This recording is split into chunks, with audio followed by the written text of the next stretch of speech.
In 1955, one of the world's most talented and artistic car engineers was born. Horacio Pagani was born into a poor family in the grasslands of Argentina. From a young age, Pagani had a knack for art and spent his free time whittling model cars out of wood he gathered. His talent for design only grew when he had the opportunity to work for Ranault on their engines. With no family connections and only the money he had saved on his own, he made the brave decision to travel to Italy and tried to find a job at Lamborghini.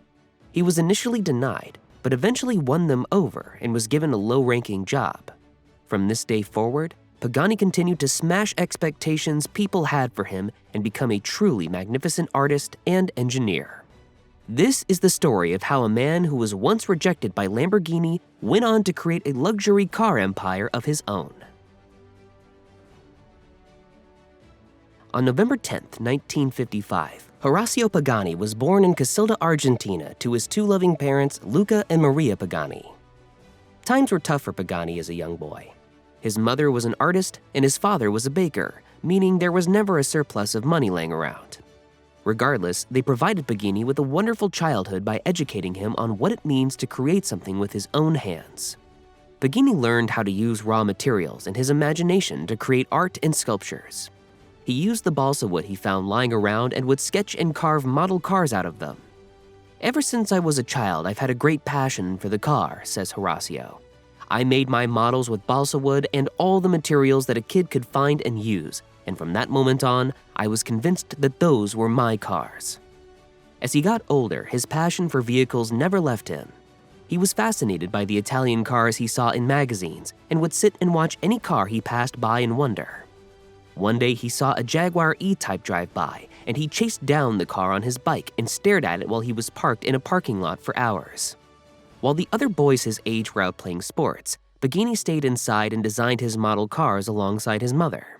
He was obsessed with the beauty of cars, and from this age he had a dream to one day go to Italy and design his own cars.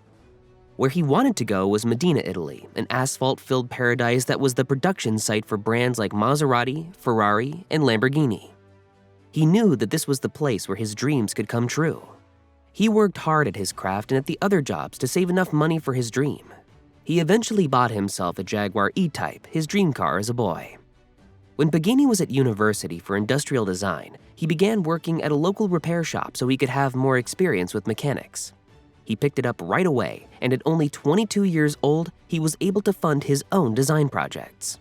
The first two vehicles he made for himself were a dune buggy and his Limitada Santafesina, which was a single-seater Formula 2 race car. The Limitada Santafesina was his first car he ever made. He designed every aspect from the ground up except for the engine, which was a Ranault engine. After completing both vehicles, it was clear to his educators and his colleagues that he had an immense talent for mechanical engineering. He was offered a job working for Ranault in their racing division, which Pagani accepted.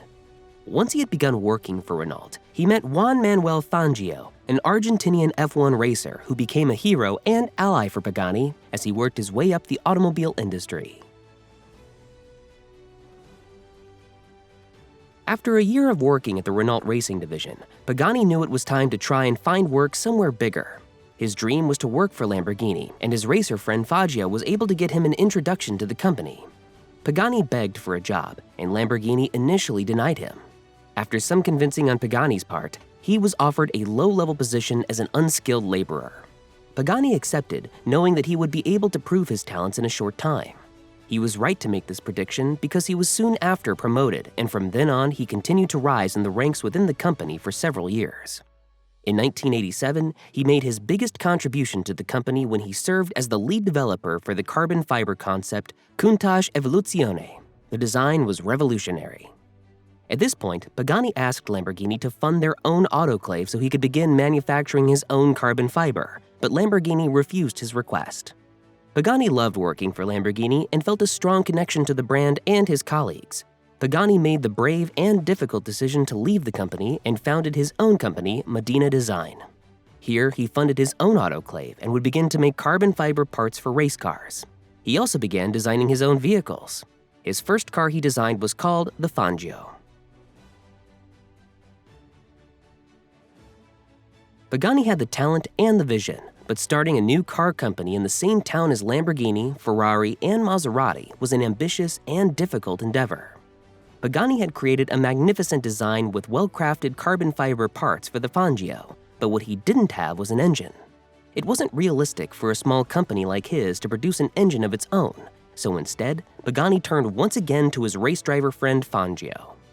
Fangio introduced Pagani to an engineer at Mercedes-Benz who was able to give him an incredible V12 engine. The process of implementing this engine into his design was not easy.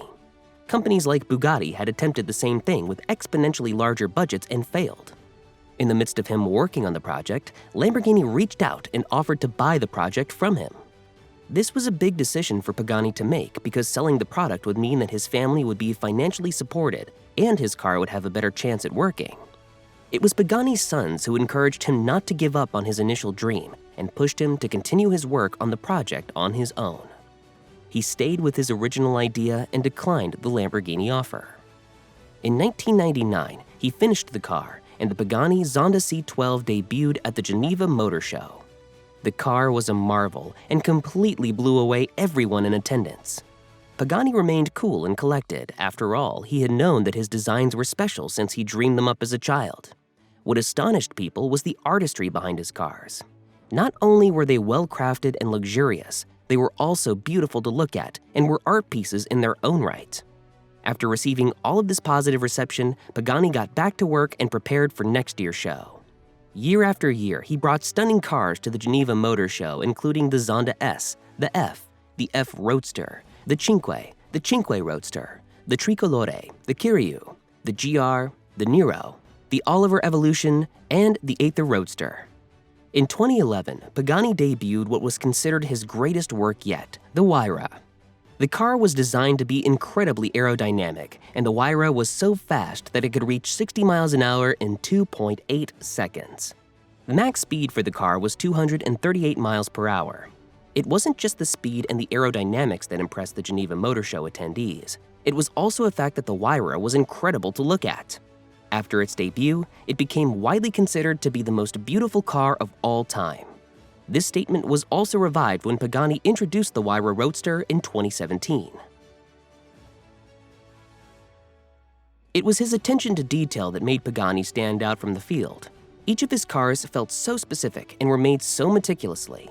He paired science and artistry together in an incredible way. "Compromise is an umbrella, not a roof," says Pagani. When you set yourself aesthetic and functional goals, you don't stop at the first proposal that emerges, but you question it, try to improve and involve the team, asking everyone to express their ideas, to give their best.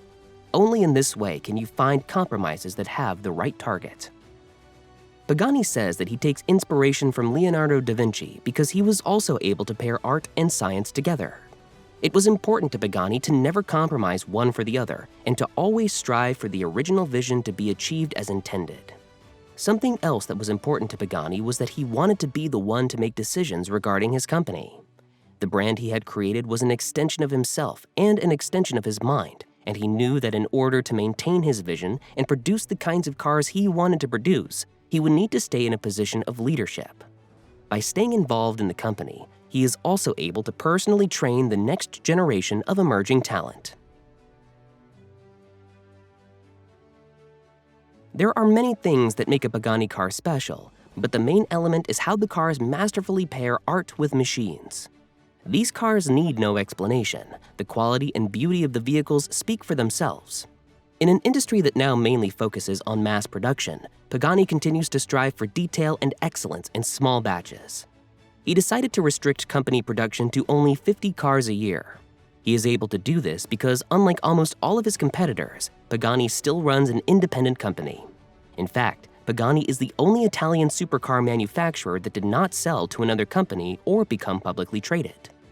His commitment to small batches reassures his customers that their product quality remains the top priority. Today, Pagani remains as founder, chief designer, and CEO of Pagani. His cars are known as some of the best-made luxury vehicles on the market.